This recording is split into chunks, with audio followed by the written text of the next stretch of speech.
Ողջույն, մարդիկ, իմ առանձնատեն հետ կապված շատ հարցեր էին ուղղվում, դրա համար որոշեցի նկարել։ Ի վերջո, սա պատկանում է 7 ընտանիքի մեր Գերդաստանից, բայց իմ անունով է ու հիմնական ինչև է, այսպիսով։ Ուրեմն սա մի հատ տեսեք ընդհանուր տարածքն է։ Ուրեմն սկսենք մուտքից, սա դարպասն է, դարպասի կողքին փոքր լողավազան, այս շենքում կա մի փոքր բնակարան, մեկ սենյականոց էլ չի, մի քիչ հենց մեկ սենյականոց, վերևում խոհանոց է և ննջասենյակ, ներքևում լողասենյակն է, զուգարան և սաունայի հարմարություններ, փայտով տաքացվող, սա փոքր լողավազանն է, որ սկզբում եմ կառուցել կողքին, հավանոցն է, բադերը, ճագարների բները, այն շենքը, առանձին շենք է, ունի 5 ննջասենյակ, դահլիճ, 5 բաղնիկ զուգարան, ներքևում նկուղը, երկհարկանի է, սա հիմնական շենքն է, ինչպես տեսնում եք 3 հարկ և կա նաև սպորտային հարկ, թենիսի սեղանով և այլն, Այստեղ առաջին հարկում մեկ ննջասենյակ, 2 ննջասենյակ նկուղում, հետո երկրորդ հարկում 5 ննջասենյակ և 1 մեծ աշխատասենյակն է, իմ աշխատասենյակը, արխիվային նյութերով, վերևում առանձին բնակարան է երրորդ հարկում։ Ինչպես տեսնում եք, 2 հարկերն էլ ունեն արևային ջրատաքացուցիչներ։ Ուրեմն սա պահեստ է, նա նույնպես պահեստ է, այս փոքրը, իսկ կողքինը 2 բնակարաններ են,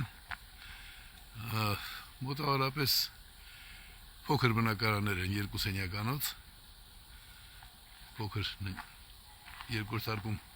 3 սենյակ է փոքր ասած, ինչև է, ներքևում ամառային բաղնիքն է, տաղավարից հետո դե այգին ծառերը տեսնում եք իհարկե, այն ներքևի փոքր աշտարակը ամառային բաղնիքն է, նրա կողքին սաունա և այլն, այստեղ էս խաղադաշտն է, խաղադաշտը մինի ֆուտբոլի համար լիարժեք բավարար, ներսերը, որ ասում եք, ոմանք խնդրում են ներսերը ցույց տալ, առայժմ սա ցույց տամ, սա մեծ դահլիճն է, մեծ շենքի մեծ դահլիճը, բայց այստեղ մի հետաքրքիր բան կա հայ մարդկանց համար և մեր Գերդաստանի համար, ուրեմն թոնիր և մաղալ, կայուն տեղադրված, և այս լողավազանը, մեծ լողավազանը, որը ամռան 2 ամիսների եմ միայն լսնում, մի անգամից բնություններ ցույց տամ, մի փոքր, առայժմ այսքանով բավարարվեք, մնացածներ ովքեր որ իսկապես կամենում են արագ հարստանալ,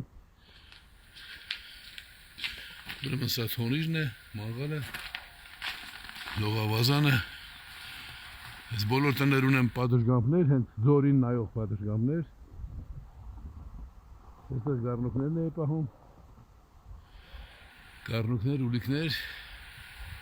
այն վերջի մասում նույնպես հարմարություն կա խոս պահելու համար, այդ բոլորն անում էի, որպեսզի իմ հարազատները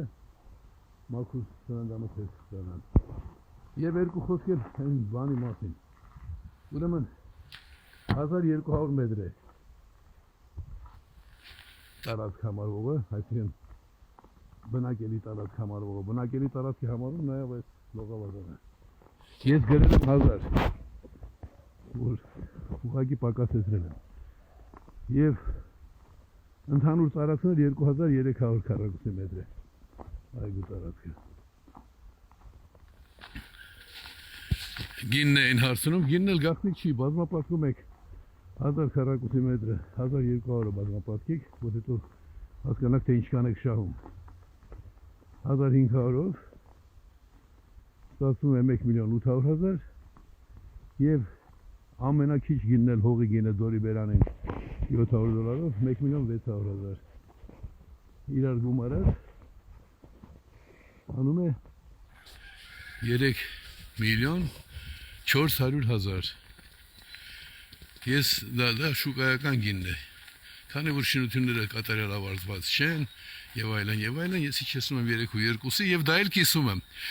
բայց դա մի քանի օրվա համար է որտեղ շատ աջակիցներ ունեմ որ ուզում են օգնել ես խնդրեցի պարտքով այդ դեպքում եթե այդպես պնդում եմ որ օգնել եւ հետո այլևս այս գնով չեմ տա բայց որ կգնի նա մի անգամից 100%-անոց $1,000,000 շահում է առնվազն որտեղ կես գնով եմ վաճառում սա է ուրիշ բաներ մի խնդրեք գործնական մոտենում եք շտապեք եթե